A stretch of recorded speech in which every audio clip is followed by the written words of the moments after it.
أعوذ بالله من الشيطان الرجيم.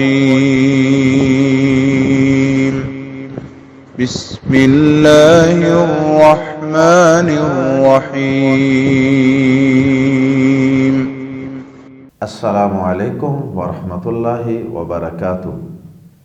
سورۃ النور آیت نمبر 36 سے 38۔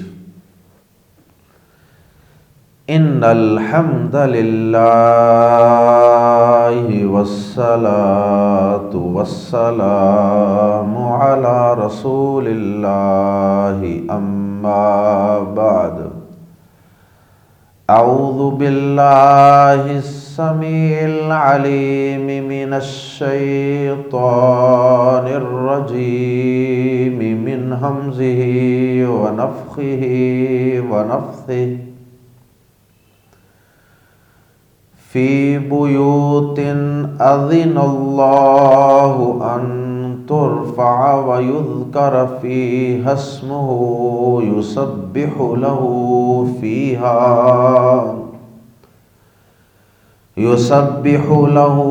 فیہا بالغدو والآصال رجال لا تلہیہم تجارت ولا بیع عن ذکر اللہ واقام الصلاة وایتاء الزکاة یخافون یوما تتقلب فیہ القلوب والابصار لیجزیہم اللہ احسن ما عملوا ویزیدہم من فضلہ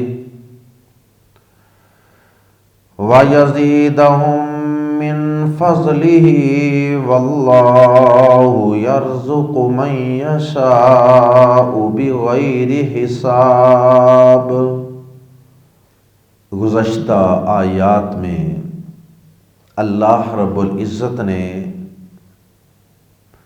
اہل ایمان کے دلوں میں جو نور ہدایت کو روشن فرمایا ہے اس کی مثال بیان فرمائی تھی۔ اب آیات زیر تفسیر میں اللہ رب العزت نے یہ بات بیان فرمائی ہے اور یہ بات سمجھائی ہے کہ وہ مومن جن کے دلوں میں میں نے ہدایت کی شمع روشن فرمائی ہے، وہ اہل ایمان ان روشن کے دلوں کو اپنے دلوں میں سجا کر ہوتے کہاں ہیں؟ ان اہل ایمان کا اصل مقام اور اصل جگہ کون سی ہے؟ وہ ہیں اللہ کے گھر۔ وہ اللہ کے گھر ہیں، مسجدیں ہیں، جہاں یہ مومن 5 وقت نماز پڑھنے کے لیے اللہ کی عبادت کے لیے حاضری دیتے ہیں۔ اللہ اکبر۔ تو آیات زیر تفسیر میں اللہ رب العزت نے اپنے گھروں یعنی مسجدوں کی فضیلت، ان کی عزت، مقام اور ان کا سٹیٹس بیان فرمایا ہے، ان کی تعظیم بیان فرمائی ہے اور ان کے آداب کی طرف اشارہ فرمایا ہے۔ اور اس کے ساتھ ساتھ پھر اللہ رب العزت نے ان اہل ایمان کا دوبارہ تذکرہ فرمایا ہے آیات زیر تفسیر میں کہ یہ مومن جن کا دل اللہ کے گھروں کے ساتھ جڑا ہوا ہے، ان کا دل اللہ کے گھروں میں اٹکا ہوا ہے، یہ ایمان والے ان گھروں میں آ کر نماز پڑھنے کو اتنی اہمیت دیتے ہیں، ان نمازوں سے اور ان گھروں سے اتنا پیار اور اتنی محبت کرتے ہیں کہ اگر کوئی بڑے سے بڑا کاروبار، کوئی بڑے سے بڑا بزنس، کوئی بڑی سے بڑی بزنس ڈیل ہو، وہ بھی انہیں اللہ کے گھروں میں آنے سے نہیں روک پاتی۔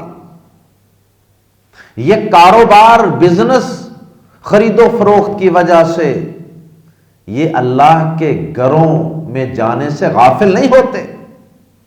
ان کے دل کاروبار کے وقت، تجارت، خرید و فروخت، دنیا کمانے کے وقت بھی اللہ کے گھروں میں ہی اٹکے ہوتے۔ ان کا دھیان ادھر ہوتا ہے، کب نماز کا وقت ہو اور ہم یہ سب دنیا کے دندے چھوڑ کر اللہ کے گھر میں سجدہ ریز ہونے کے لیے پہنچ جائیں۔ گویا کہ آیات زیر تفسیر میں اللہ کے گھروں یعنی مساجد کی عزت تکریم کرنے کا تذکرہ ہے، اور اس کے ساتھ پھر اہل ایمان کی شان و عظمت ہے، شان و عظمت کے تذکرے ہیں کہ جو ان مسجدوں میں آنے کے لیے ہر وقت بے تاب اور بے قرار رہتے ہیں۔ آئیے قرآن مجید کے الفاظ میں پڑھتے ہیں۔ فی بیوت، یہ مومن جن کے دلوں میں نور ہدایت روشن ہوتا ہے، یہ کہاں پائے جاتے ہیں؟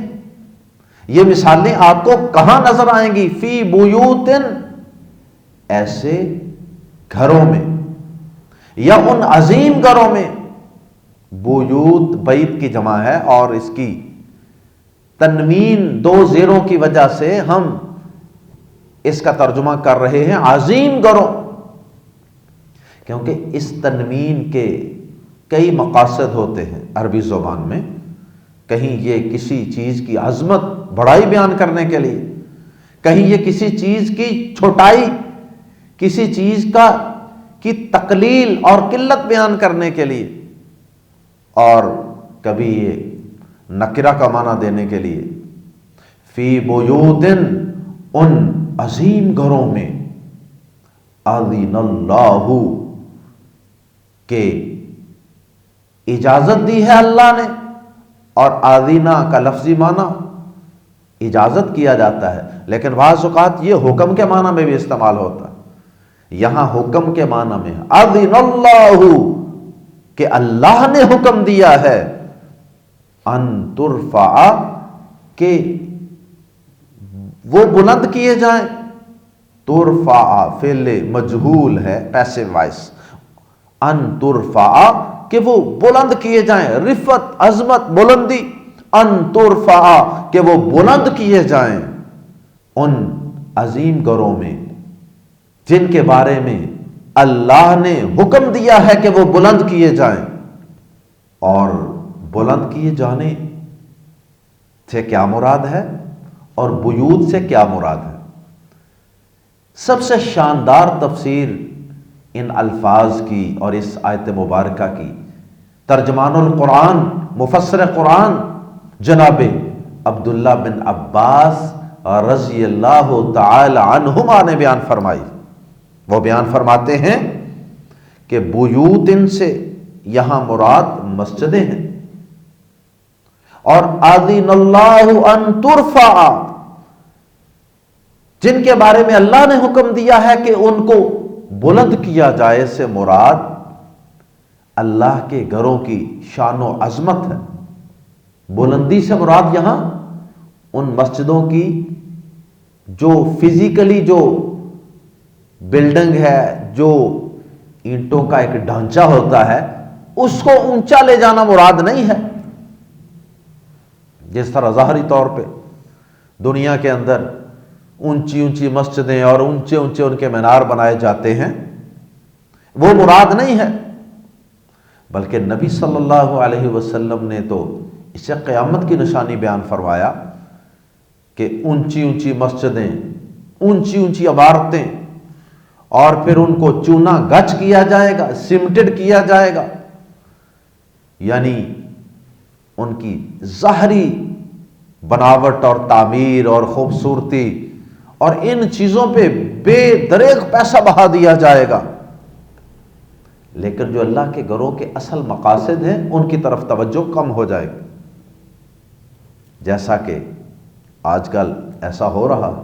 قیامت کے قریب لوگ مسجدیں ایک دوسرے سے اونچی بنانے میں مقابلہ کریں گے، مقابلہ بازی کریں گے، اور اس میں فخر محسوس کریں گے کہ ہماری مسجد ان سے اونچی ہے، ان سے بڑی ہے، ہمارا مینار 100 فٹ کا، اور دوسرا کہے گا میری مسجد کا مینار 120 فٹ اونچا ہے۔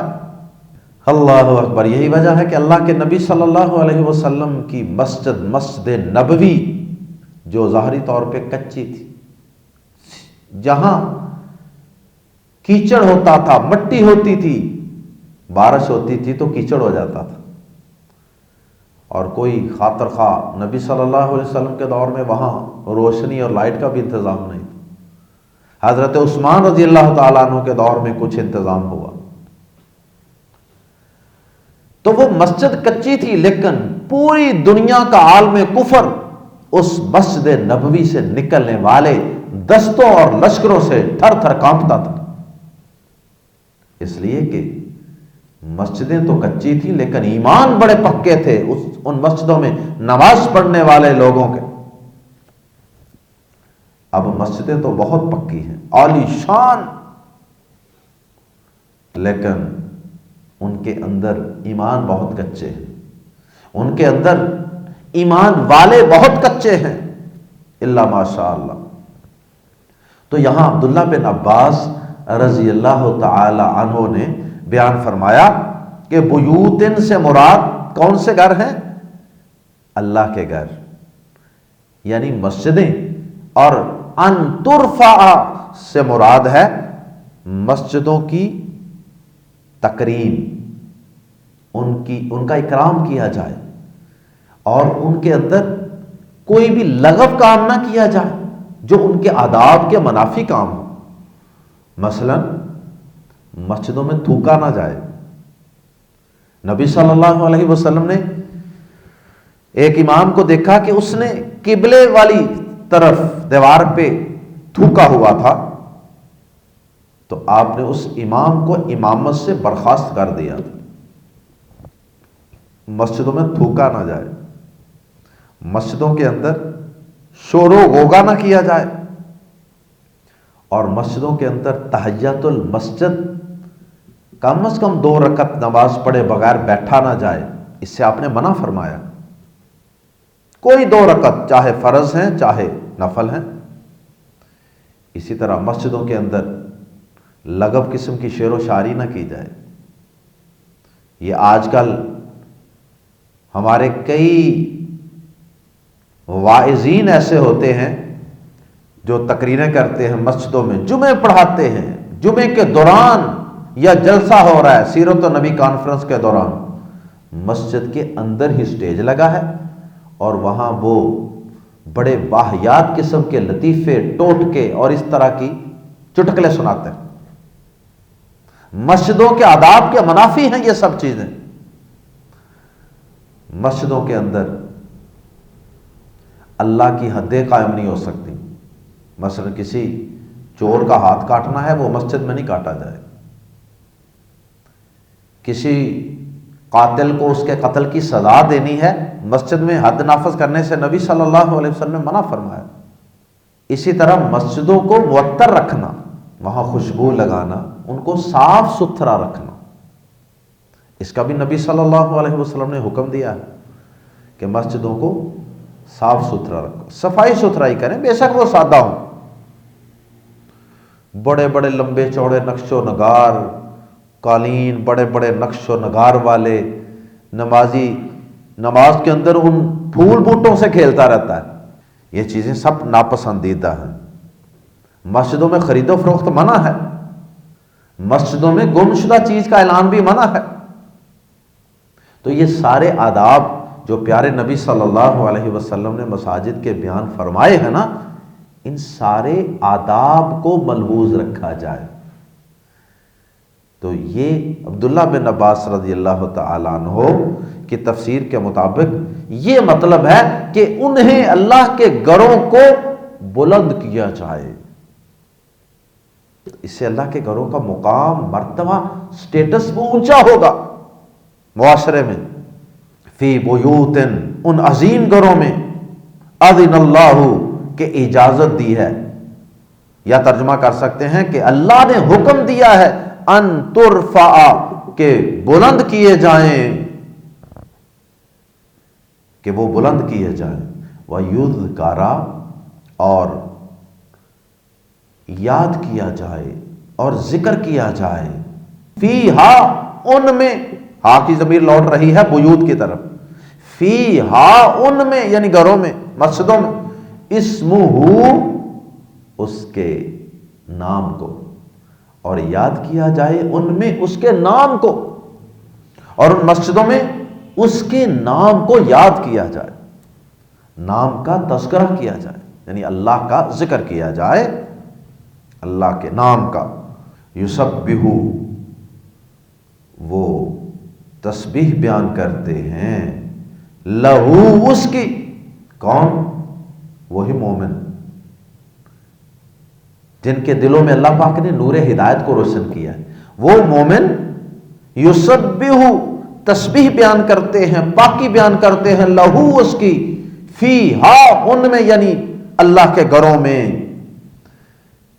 سبحان اللہ سبحان اللہ، اللہ کی پاکیاں، اللہ کی پاکیزگیاں، اللہ کی حمد و ثنا، بازربی میں، الغدو صبح، والآصال اور شام، بالغدو والآصال صبح اور شام میں، صبح کے اوقات میں بھی اور شام کے اوقات میں۔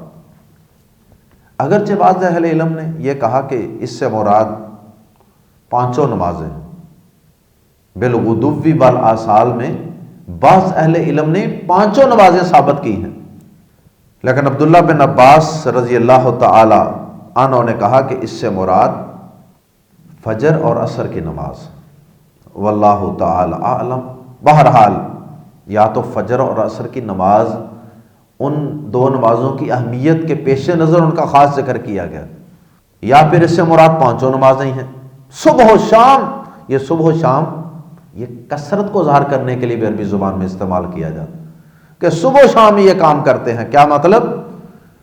کہ جب بھی اللہ کی پاکی بیان کرنے کا وقت آتا ہے، انہیں پکارا جاتا ہے اذان کی شکل میں، تو وہ صبح و شام کی کوئی بھی گھڑی ہو، وہ مومن نور ہدایت اپنے دلوں میں سجائے اللہ کے گھروں میں پہنچ جاتے ہیں۔ یسبح لہ فیہا بالغدو والآصال، وہ ان میں اس کی تسبیح بیان کرتے ہیں صبح و شام۔ ویسے تو صبح و شام اللہ کا ذکر، اذکار، نبی صلی اللہ علیہ وسلم صبح و شام بھی بطور خاص اللہ کی تسبیحات اور اللہ کے ذکر اذکار کرتے تھے، صبح و شام کے اذکار بھی، لیکن یہ مسجدوں کے اندر کرنے کا جو خاص تذکرہ ہے تو اس سے مراد بطور خاص فرض نمازیں ہیں۔ رجال،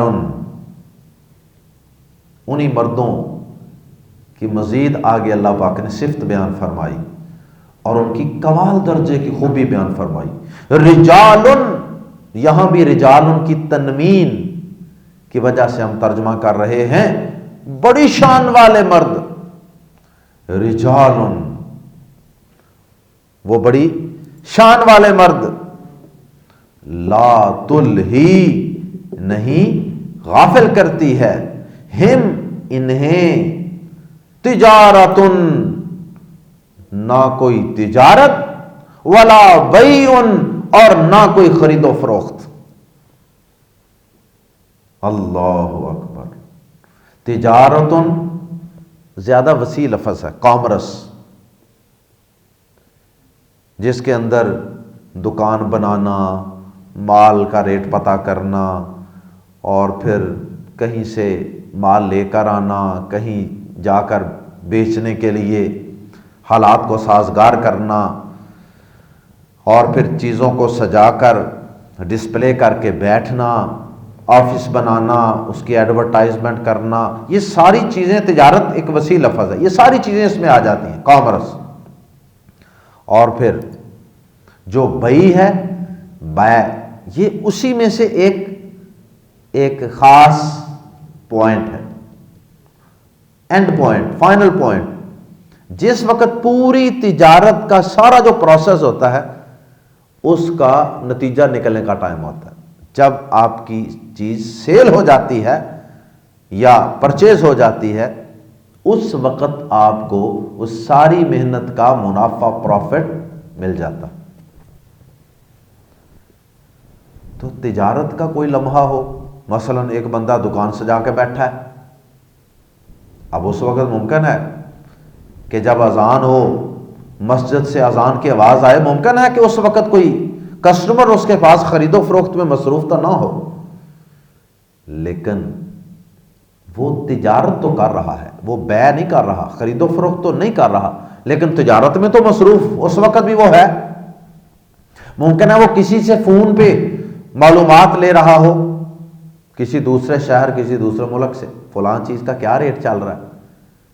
تو اب یہ تجارت ہے.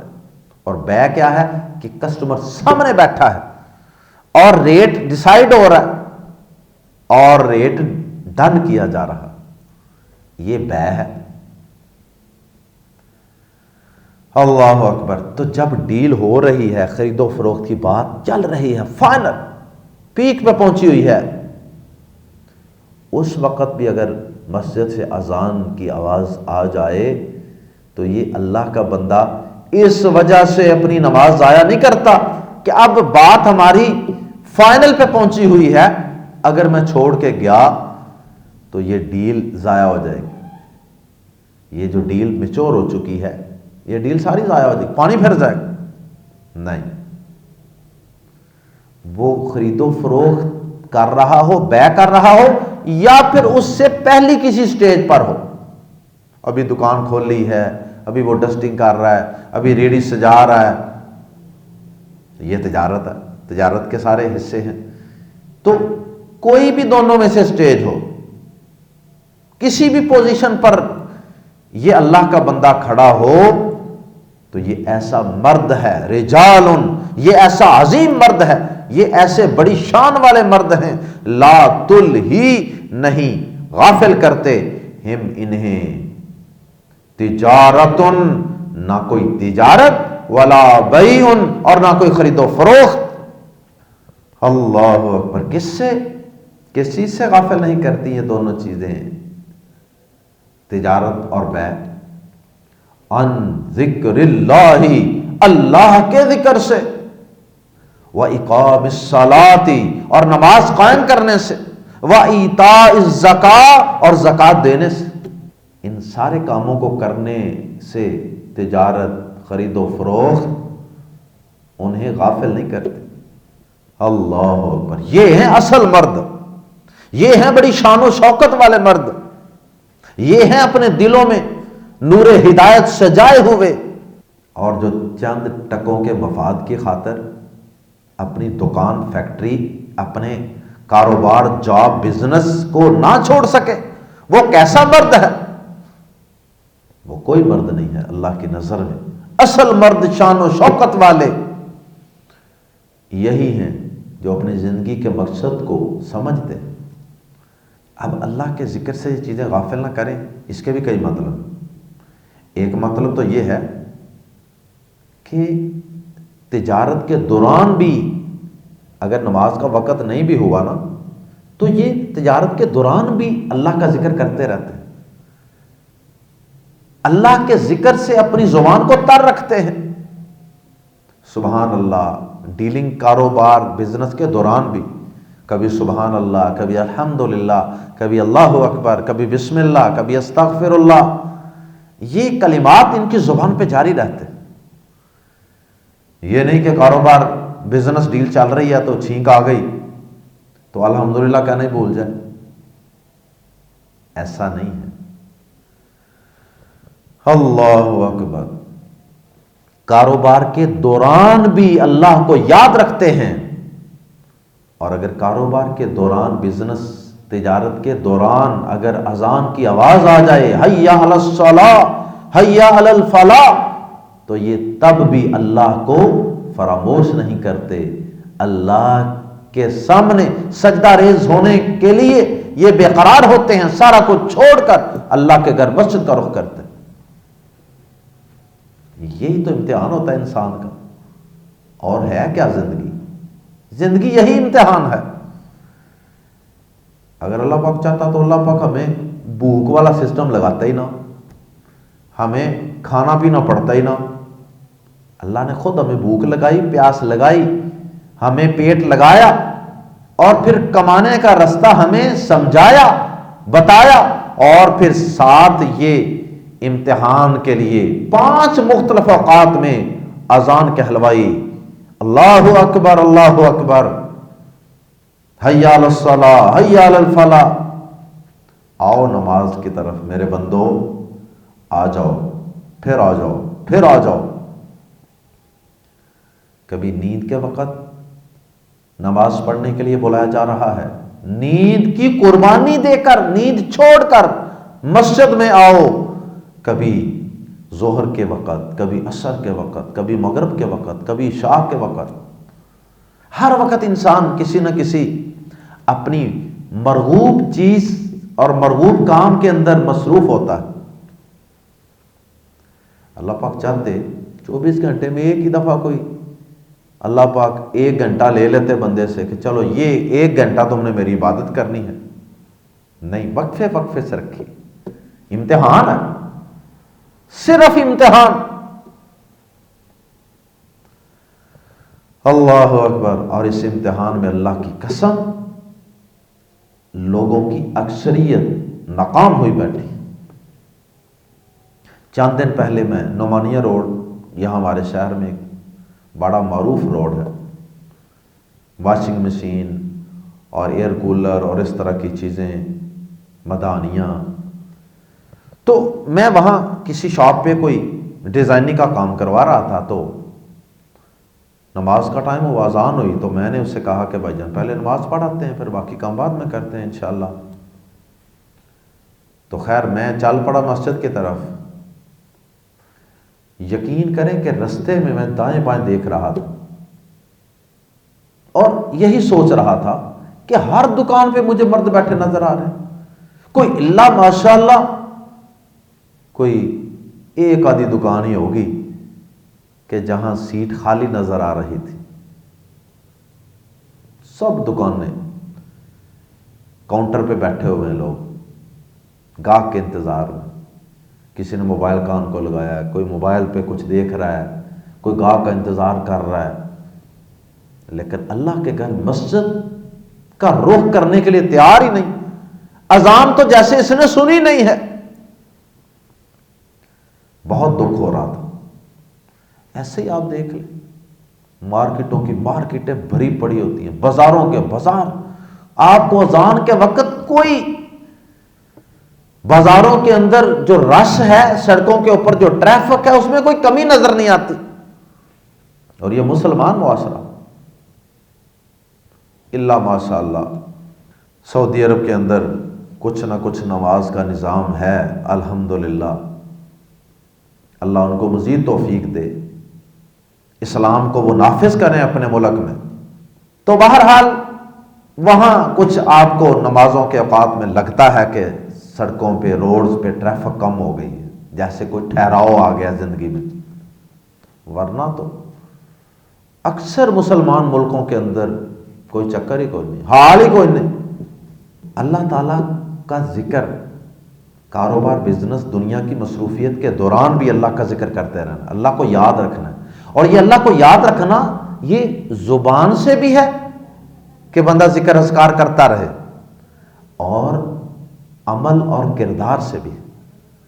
یہ نہیں کہ زبان پہ تو سبحان اللہ الحمدللہ جاری رہے، لیکن جب خرید و فروخت کے لیے کوئی کسٹمر آ گیا، اس وقت آپ اللہ کو بھول ہی جائیں، اللہ کے احکامات کو بھلا ہی دیں، اللہ کی کتاب، اللہ کے کلام قرآن مجید اور اس کے احکامات کو آپ فراموش ہی کر بیٹھیں۔ اس وقت آپ لوگوں کے سامنے جھوٹ بھی بول رہے ہیں، لوگوں کو دھوکہ بھی دے رہے ہیں، خیانت بھی کر رہے ہیں، جھوٹی قسمیں کھا کھا کے مال بھی بیچ رہے ہیں، اوپر اچھی چیز لگائی ہے، نیچے نکمی چیز لگائی ہوئی ہے۔ اس کا مطلب ہے اس تاجر نے، اس بزنس مین نے اللہ کو یاد کوئی نہیں رکھا ہوا۔ بے شک یہ 5 فٹ کی لمبی اور بڑی تسبیح پھیرتا رہے، بے شک اس نے اپنی انگلی پہ وہ ذکر اذکار کرنے والا کاؤنٹر لگا رکھا ہو، یہ اللہ کو یاد کرنے والا نہیں، یہ جھوٹا ذکر کر رہا ہے۔ اگر یہ زبان سے کر بھی رہا ہے نا، اس کا ذکر اوپر سے ہے، جھوٹا ذکر ہے۔ سچا اللہ کا ذکر کرنے والا ذاکر اللہ وہ ہے کہ جو عمل و کردار سے بھی اللہ کو یاد رکھتا ہے کہ میں نے اللہ کے سامنے پیش ہونا ہے، میرے رب کے یہ احکامات ہیں، میں نے کسی سے دھوکہ نہیں کرنا، فریب نہیں کرنا، فراڈ نہیں کرنا، جھوٹا وعدہ نہیں کرنا۔ تو اللہ کو یاد رکھنا ہے زبان سے بھی اور عمل و کردار سے بھی۔ کس وقت؟ تجارت کے دوران بھی، کاروبار کے دوران بھی، بزنس کے دوران بھی، خرید و فروخت کے دوران بھی۔ تو یہ اللہ کا ذکر انہیں تجارت، مال کی محبت، یہ چیزیں اللہ کے ذکر سے انہیں غافل نہیں کرتی۔ اقام الصلاۃ و ایتاء الزکاۃ، اسی طرح وہ نماز سے غافل نہیں ہوتے ان چیزوں کی وجہ سے۔ نماز کا وقت ہوا، سب کاروبار بند، دکان بند، وقفہ برائے نماز، بلکہ اپنی دکانوں پہ یہ لکھ کے لگائیں کہ ہم نماز پڑھنے کے لیے جا رہے ہیں، آپ بھی تشریف لیں۔ کتنے لوگ رہ گئے ہیں جو وقفہ برائے نماز لکھ کے دکان بند کر کے جاتے ہیں۔ اللہ اللہ کی قسم، کتنے لوگ اس امتحان میں فیل ہو رہے ہیں، ناکام ہو رہے ہیں، چند ٹکوں کی خاطر، رزق کی خاطر رازق کو بلا دیا ہم نے، زندگی کا مقصد کو فراموش کر دیا۔ اور اسی طرح زکوٰۃ کی ادائیگی سے بھی وہ غافل نہیں ہوتے ہیں۔ یہ نہیں کہ کاروبار، بزنس اور مال کی محبت کی وجہ سے اللہ کا حق نکالنا چھوڑ دیں، غریبوں کا حق نکالنا چھوڑ دیں، نہیں، وہ یہ نہیں سوچتے یار اتنے لاکھ زکوٰۃ بن جانی ہے، کنگلے ہو جائیں گے، کاروبار کا پٹھا بیٹھ جائے گا، نہیں، وہ یہ نہیں سوچتے۔ ان کا یقین ہے کہ زکوٰۃ ادا کرنے سے اللہ تعالیٰ میرے مال میں، میرے بزنس میں، میری خرید و فروخت، تجارت، جاب میں، ہر چیز میں اللہ تعالیٰ برکت عطا فرمائے، یہ اور بڑھے گا۔ زکوٰۃ کا ایک معنی نشو و نما اور بڑھوتری بھی ہوتا ہے۔ ایک تابعی ہیں، ان کے متعلق امام ابو داود رحمہ اللہ نے نقل کیا ہے کہ وہ سونار تھے، اور سونار کے پاس چھوٹی سی ایک ہتھوڑی ہوتی ہے، ہیمر، چھوٹی سی، وہ ایسے زیورات وغیرہ بناتا تھا۔ تو جب اذان کی آواز سنتا تھا نا، وہ اللہ کے بندے جب اذان کی آواز سنتے تھے نا، تو وہ کیا کرتے تھے، اگر انہوں نے ایسے تھوڑی، وہ ایسے چوٹیں لگا رہے ہیں، تو اگر ایسے تھوڑی اٹھائی ہوئی ہے اور اذان کی آواز ان کے کان میں پڑ گئی، اللہ اکبر اللہ اکبر، تو انہوں نے وہ تھوڑی جو اٹھائی ہوتی تھی مارنے کے لیے، وہ تھوڑی مارتے نہیں تھے، اس کو اسی جگہ پہ ایسے مارنے کے لیے اٹھائی ہے، اذان کی آواز آ گئی، ساتھ ہی رکھ دیتے۔ اتنا اہتمام تھا۔ اگرچہ اذان کی آواز سننے کے بعد آدمی جلدی جلدی اپنے کاروبار، مصروفیت کو سمیٹ لے کہ چلو ابھی 10-15 منٹ کا وقفہ ہے جماعت میں، تو وہ بھی جائز ہے، لیکن یہ تو بڑی عظیمت والا اور بڑا شان و عظمت والا عظیم کام ہے کہ آدمی اذان کی آواز سن کر اسی جگہ کاروبار کو چھوڑ دے اور نماز کی تیاری شروع کر دے۔ یہ تو بڑی تقوی اور پرہیزگاری کی علامت ہے۔ اللہ اکبر، یخافون۔ اچھا، یہاں سے ضمناً ایک اور بات کا بھی پتہ چلا، اور وہ یہ ہے کہ دین اسلام تجارت سے، خرید و فروخت سے، کاروبار کرنے سے، کمائی کرنے سے روکتا نہیں ہے۔ بعض لوگوں نے ہمارے ہاں مذہبی لبادہ اوڑا ہوا ہے، اور انہوں نے لوگوں کو یہ کنسپٹ دیا ہوا ہے کہ جناب یہ کاروبار کرنا، دنیا کمانا، یہ تقوی کے منافی ہے، یہ اللہ والے لوگوں کو زیب نہیں دیتا کہ وہ کاروبار کریں، مارکیٹ میں جائیں، بازار میں جائیں، ریڈی لگائیں، دکان بنائیں۔ اور ہماری سادہ لو عوام جو قرآن سے، دین کے علم سے بہت دور ہے، اس نے بھی اس کو نیکی اور تقوی کی ایک علامت سمجھ لیا۔ وہ فلاں اللہ والے بزرگ وہ تو نہ کوئی کاروبار کرتے ہیں، وہ اللہ اللہ ہی کرتے ہیں. سبحان اللہ. بھائی پیغمبر جو تھے، جو سب سے زیادہ متقی پرہیزگار تھے، وہ تو کاروبار کرتے تھے، وہ تو خرید و فروخت تجارت کرتے تھے. حضرت زکریا علیہ السلام نجار نہیں تھے، حضرت داؤد علیہ السلام زرے نہیں بناتے تھے. صحیح بخاری کے حدیث ہے، سارے پیغمبروں نے بکریاں چرائی، سارے پیغمبر محنت مزدوریاں کرتے رہے، بکریاں چراتے رہے. ہمارے پیارے نبی صلی اللہ علیہ وسلم نے بھی بکریاں چرائی ہیں. ہمارے پیارے نبی صلی اللہ علیہ وسلم نے تجارت بھی کی ہے. مدینہ منورہ میں جب ہجرت کر کے مکہ سے صحابہ کرام گئے تھے، تو جب مدینہ والوں نے انہیں پیشکش کی یہ مال بھی لے لو، یہ بھی لے لو، یہ بھی لے لو، تو انہوں نے کیا کہا تھا؟ اللہ آپ کو جزائے خیر دے، آپ ہمیں بازار کا رستہ بتائیں، بازار جائیں گے، خود اپنے ہاتھ سے کمائیں گے اور کھائیں گے. اور حدیث بھی ہے، نبی صلی اللہ علیہ وسلم نے فرمایا کہ اللہ تعالیٰ کو بندے کا وہ مال سب سے زیادہ محبوب ہے، سب سے اچھا مال بندے کا وہ ہے جو وہ اپنے ہاتھ سے کما کر کھاتا. اور یہ نام نہاد ہمارے ہاں پیری، فقیری اور درویشی اور اس طرح کی چیزوں کے نام پہ بہت سے لوگوں نے کاروبار چھوڑ دیے، کمانا چھوڑ دیا، اور وہ لوگوں کے ٹکڑوں پہ پل رہے ہیں، لوگوں کے نظر و نیاز نذرانوں پہ پلتے ہیں، اور ہم اس کو تقویٰ پرہیزگاری سمجھے بیٹھے ہیں. میں جتنا مرضی کو متقی پرہیزگار ہو، اللہ والا ہو، اسے چاہیے کہ وہ خود کمائے، تجارت کرے، خرید و فروخت کرے. اور اس کے اندر اصل تقویٰ پرہیزگاری کیا ہے کہ تجارت اور خرید و فروخت کے اندر دھوکہ نہیں کرنا، فریب نہیں کرنا، جھوٹ نہیں بولنا، خیانت نہیں کرنی. اور تجارت کے، کاروبار کے، بزنس کے دوران اگر اذان ہو گئی سارا کچھ چھوڑ کر مسجد میں پہنچ جائیں. یہ ہے تقویٰ، یہ ہے پرہیزگاری. یخافون، وہ ڈرتے ہیں. ایسے ہی نہیں تجارت کاروبار چھوڑ کے جایا جاتا مسجد میں، اصل میں ان کے دلوں میں کیا ہوتا ہے؟ ڈر ہوتا ہے اللہ کا. یخافون، وہ ڈرتے ہیں. یومن، اس دن سے، تتقلب، الٹ جائیں گی، فیہی، جس میں، القلوب، الٹ جائیں گے جس میں، القلوب، دل، والابصار، اور آنکھیں. وہ اس دن سے ڈرتے ہیں جس میں دل اور آنکھیں الٹ پلٹ جائیں گی، یعنی آنکھیں اپنی جگہ سے ہل جائیں گی خوف کی وجہ سے، دل کلیجے کو آ رہے ہوں گے خوف کی وجہ سے. تو یہ سارا کچھ اس دن کی گھبراہٹ کی وجہ سے، اس دن پر یقین کی وجہ سے یہ سارا کچھ چھوڑ چھاڑ کے اللہ کے گھروں میں پہنچ جاتے ہیں اور اللہ کو یاد رکھتے ہیں. تو اگر جس کے دل میں یہ ڈر ہی نہیں ہے، یہ یقین ہی نہیں ہے قیامت کے دن، اسے کیا ضرورت پڑی ہے کاروبار، دنیا کی آسائشیں اور نعمتیں چھوڑ کر مسجد میں پہنچ جائے اللہ کے دین کے لیے، اللہ کی عبادت کے لیے. لی، تاکہ، یجزیہم، یہ اللہ پاک نے سارا امتحان ان کا کس لیے رکھا ہے؟ اذان کیوں رکھی ہے؟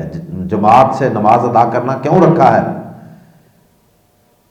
5 وقت مختلف وقتوں میں وقفے وقفے سے بلاوا کیوں رکھا ہے؟ لی، تاکہ، یجزیہ، وہ بدلہ دے، ہم انہیں، کون؟ اللہ، اللہ، لی یجزیہ ہم اللہ، تاکہ اللہ انہیں بدلہ دے، احسانہ، بہترین،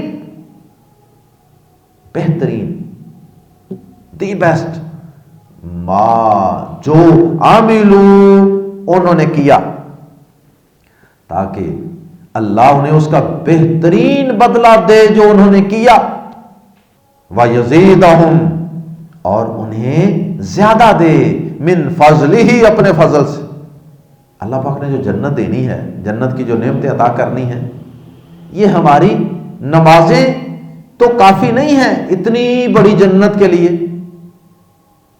تو جنت نمازوں کا بدلہ نہیں ہے، جنت تو اللہ کی بات ماننے کی وجہ سے اللہ کی طرف سے بہت بڑا انعام ہے. وَيَزِيدَهُمْ، اور وہ انہیں زیادہ دے، من فضل ہی، اپنے فضل سے، واللہ، اور اللہ، یرزق، رزق دیتا ہے، من یشاء، جسے وہ چاہتا ہے، بغیر حساب، بغیر حساب کے۔ یہ اشارہ ہے کہ دنیا کے اندر بھی اگر نماز پڑھو گے تو اس کی وجہ سے رزق نہیں رکتا تمہارا، زکوٰۃ دینے سے تمہارا رزق نہیں کم ہوتا، وہ اللہ کے ہاتھ میں ہے، جس کو چاہے بے حساب رزق دے دے۔ اور یہ بھی اشارہ ہے کہ قیامت کے دن اللہ تعالیٰ نے جو بدلہ دینا ہے نا، وہ ایسا رزق ہونا ہے، وہ ایسی نعمت ہونی ہے کہ جو بے حد و حساب ہونی ہے۔ اللہم اجعلنا منہم، اللہ ہمارا شمار بھی ایسے مردوں میں فرما دے جو ساری مصروفیات، سارے کاروبار، سارے مال دولت، ٹکے، سونا چاندی، بڑی سے بڑی بزنس ڈیلیں چھوڑ کر، ان کو ٹھوکر مار کر، اذان کی آواز سن کر اللہ کے گھر میں پہنچ جائیں۔ اللہ ہم سب کو توفیق عطا فرمائے۔ سبحانک اللہم و بحمدک، اشہد ان لا الہ الا انت، استغفرک و اتوب الیک۔